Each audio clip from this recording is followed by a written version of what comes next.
Let's talk about the end of the world, I guess. Yeah. We have this story from Newsweek. Germany says quiet part out loud about Ukraine war.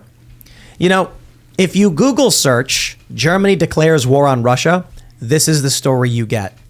And the reason why is Germany's foreign minister said, we are at war. So it's not a formal declaration of war.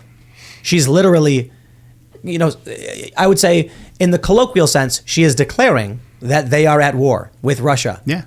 This basically means NATO, basically means us. Yeah. But I love Michael Tracy tweeted, Germany declares war on Russia, Right. posting this video of her saying it. And then he got fact-checked on Twitter saying there has been no formal declaration of war. And he was like, no one said there was. I'm saying that she is declaring war on Russia. Yeah. So we also have this story, which goes along with it. Russia says it will consider the deployment of German Leopard 2 tanks as the use of nuclear dirty bomb if they use shells containing uranium core. All right, here we go. So Russia's going to come out and say, you started the nuclear war first. Yeah. All of this is escalation. Everything 100%. that we do to help Ukraine is escalation. Anyone in the West. And all of it to Russia Russia is taking it for exactly what it is, which is every Western NATO country trying to help Ukraine defeat Russia. Yeah. There is not a situation where Russia gets beaten back and leaves Crimea and stuff like that. And that's what a lot of people are talking about. I can't imagine why anyone believes that would happen. Well, you're running, Yeah. right? So 2024, people have the chance to vote for you. You will be in. What's your view on how we handle a situation like this? Cut off Ukraine, no involvement. What do you think? Send weapons? We need to move towards de-escalation. The little bit of leverage that we have right now is that we're bankrolling all this escalation. I mean, the Germans right now are getting all of the attention, but a couple of months ago we had Dick Durbin on the floor of the Congress saying that we're at war with Russia. Biden has said Putin can't remain in power. He's used regime change rhetoric, the same stuff we said about Saddam and Gaddafi. So we've continued to drive the train on escalation. I would like to use the leverage that we have to get both sides to the negotiating table. We also threw a huge sanctions package against the Russians. So I think we're in a position right now, and our time window for this, I think, is unfortunately very short, where we could say, look, Ukraine, if you guys want any more aid for anything, you have to be actively involved in negotiations with the Russians, working towards a ceasefire, and then offer Putin sanctions relief and also make a guarantee to him that we're not going to expand NATO. Like, NATO should not be on the border of Russia. That was the containment doctrine that got us through the Cold War without any kind of nuclear escalation like this. But right now, the only elected officials I hear talking about de-escalation, it's a handful of Republicans in the House and the Senate, and then the only world leader is Donald Trump that's saying that, hey, negotiations are what we need to be doing. It's crazy. It's insanity. The doomsday clock gets moved 90 seconds to midnight because of the Ukraine war. Not that I think a doomsday clock means anything other than a handful of scientists are like, we're going to blow ourselves up. I just happen to agree with their opinion that this is a dangerous and incorrect direction to go. Yeah.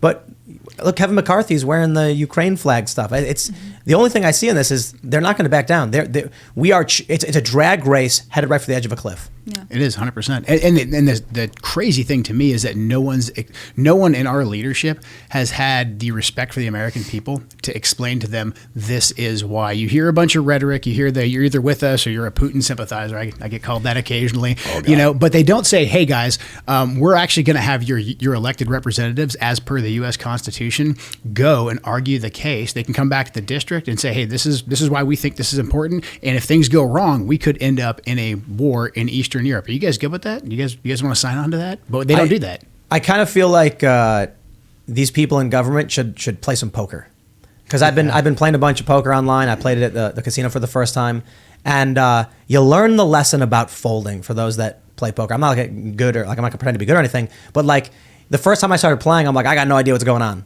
and then I'm like, yeah, I'll bet. I'm like, oh, that was dumb. I just lost all my money. And eventually you learn, like, I made a few bets. I thought my hand was good, but now I think he's probably better. He's pushing hard. I'm going to cut my losses. Yeah. I've lost on this. I've lost money on this. I'm losing this fight. But the ultimate winning position in the end is going to be to accept that and retreat. And it feels like none of these people can accept that. That you're both raising the stakes against each other. Right. And in the end, there's no winner. Nobody's taking home any prize. No. It's going to be a heap of ash and nuclear waste. Yeah. And the best bet is to be like, we lost $100 billion. You're going to lose the Donbass region, Yeah.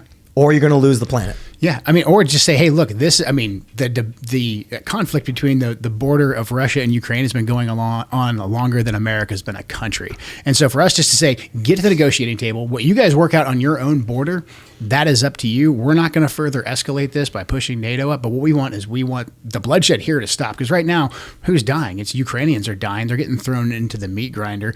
The Russians don't care about casualties. Like for all the military analysts out there who are like, oh, the Russians, they can't sustain this. They haven't lost in comparison to other times Russia's fought wars. They haven't even come close to what they're willing to lose. And Russia's just look. It's a much bigger country than Ukraine. There's going to have to be some form of realism injected into this. Russia is the Zap Brannigan of countries. If you know the reference, sending wave after wave of their own men to die until they finally win. Yeah. This is what they were famous for. With correct me if I'm wrong, because I'm not like a historian or anything, but I was reading about.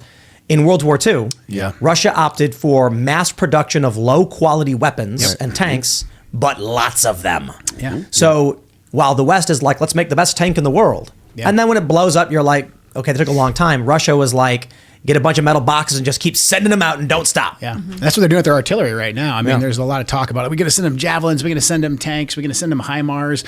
And the Russians are just like, we are going to pulverize these towns. And it's horrible. They shouldn't be doing this. But they're going to pulverize the towns World War I, World War II style with artillery, with missile systems. And then they're going to have their mercenaries come in, who are mostly released prisoners, come in. Yeah. And if a couple thousand of them die, they don't care. Most people don't realize that artillery wins wars, like especially in Europe. Like artillery has killed more human beings in war than any other means, because artillery is the king of battle. Like if they put artillery on the border, they can level like I don't know how far artillery goes, 20, 30, 40 miles. Yeah. It's also it's the risk assessment.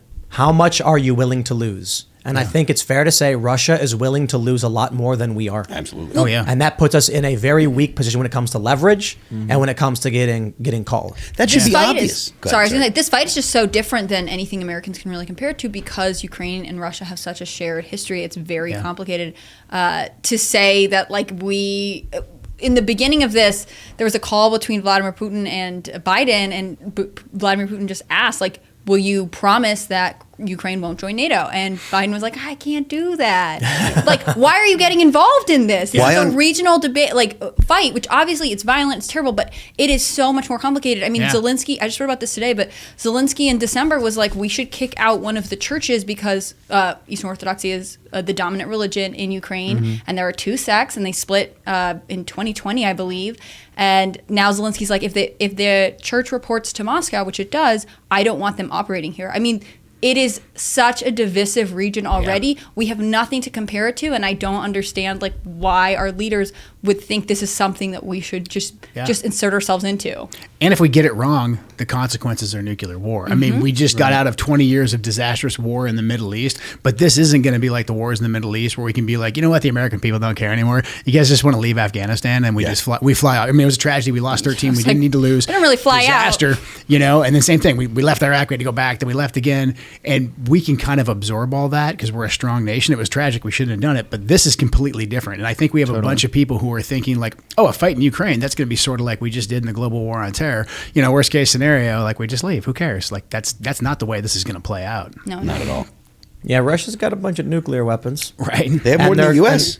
And they're right. And they're saying that the use of these uranium core shells will be using nuclear dirty bombs. Yeah. So Russia could come out and just claim they did.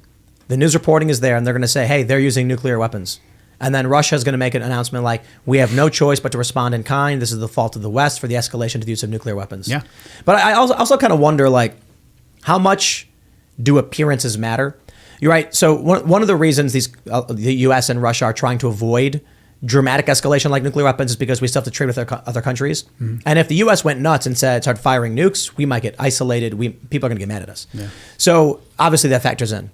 But if Russia is looking at the end of their nation, or even Putin at the end of his power, he's going to be like, I don't care what anyone thinks. Right. It's about what you're going to lose. At some point, you're like, if we do nothing, we're done. Yeah. So even if we can find a way to navigate this, even if these weapons will piss off our allies, it's either piss off our allies or cease to exist. Yeah. Yeah, they're going to pick the obvious one. Yeah, and we threw the kitchen sink at them right away. The sanctions package, where we just completely and totally cut them off from the West, that took away our ability to make that more gradual. Yep. And so now I think we just need to start giving him an exit ramp from that, so he's not beholden to China. Right. But then, I mean, the whole thing is just so much more escalation, and we're just heading towards this point where we're not going to be able to walk it back. And plus, there's so many experts right now who are trying to predict like what's going to happen next here and there. Right now, in the fog of battle, no one can predict what's going to happen next. And there's a lot of folks that are giving the American people some sort of false hope that like we're completely and totally in control. We're gonna give the Ukrainians these tanks, and we know exactly what the repercussions are going to be. Thanks for watching this clip from the Timcast IRL podcast. Hang out with us live Monday through Friday at 8 p.m. and become a member over at timcast.com for uncensored, members-only shows exclusive. Thanks for hanging out, and we'll see you all next time.